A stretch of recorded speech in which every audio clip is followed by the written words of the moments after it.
هلو، ازيكم يا حلوين؟ عاملين ايه؟ النهارده هعمل معاكم وصفه، هي وصفه حلويات.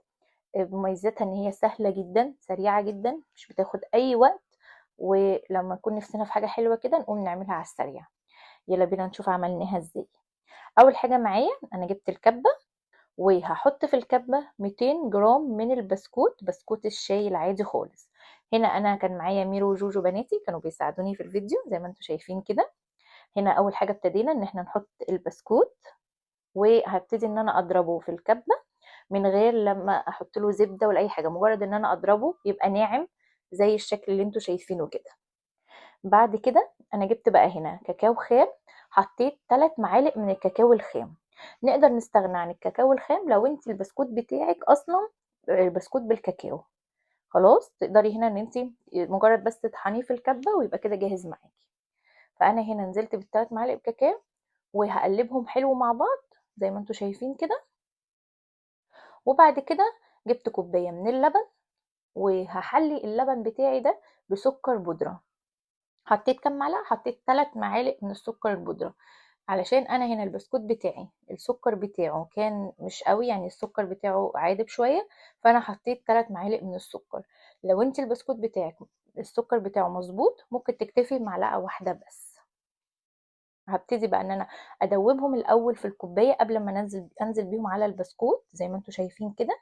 لازم ادوبهم الاول كويس.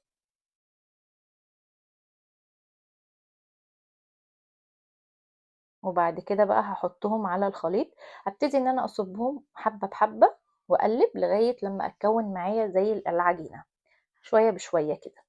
الوصفه دي حلوه جدا وسهله وسريعه. جربوها وجربوها مع ولادكم، هيتبسطوا وانتوا بتعملوها مع بعض. بصوا كده احنا كده كنا بنقلب بقى الخليط.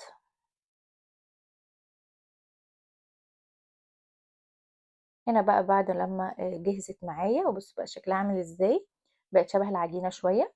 فانا جبت المعلقه بتاعه الايس كريم، وابتديت ان انا اعملها كده، اخد الكوره واكورها بالشكل اللي انتوا شايفينه ده. بصوا حلوه، مش بتلزق في الايد خالص. اها ابتدي بقى ان انا اعملها الكميه. حاجه حلوه سريعه كده لما يكون نفسكم في اي حاجه سريعه. وبعد كده هنا بقى جبت شوكولاته خام. انا هنا بقى يا اما تسيحيها في الميكروويف يا اما تسيحيها على حمام ميه. انا كنت هنا مسيحاها في الميكروويف. والتزيين ده بقى براحتك، عايزه تحطيها شوكولاته وبعدين تحطي عليها شوكولاته بيضه زي ما انا هعمل تمام. عايزه تحطيها بس في الشوكولاته وتسيبيها كده برضو اوكي. ممكن مثلا تحطوا عليها جوز هند. التشكيل طبعا ده يرجع لكم. هنا بقى كنا بنحط الشوكولاته اهي كده. الوصفه حلوه جدا هتعجبكم.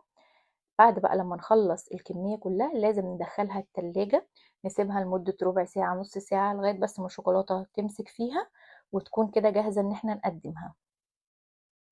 هنا بقى كنا بنحط التاتشات الأخيرة كده. بصوا دي بقى كنت حابة اوريكم شكلها من جوه، طعمها تحفة جدا. يا ريت تجربوها وتقولي لي ايه رأيكم. لايك وشير وباي باي.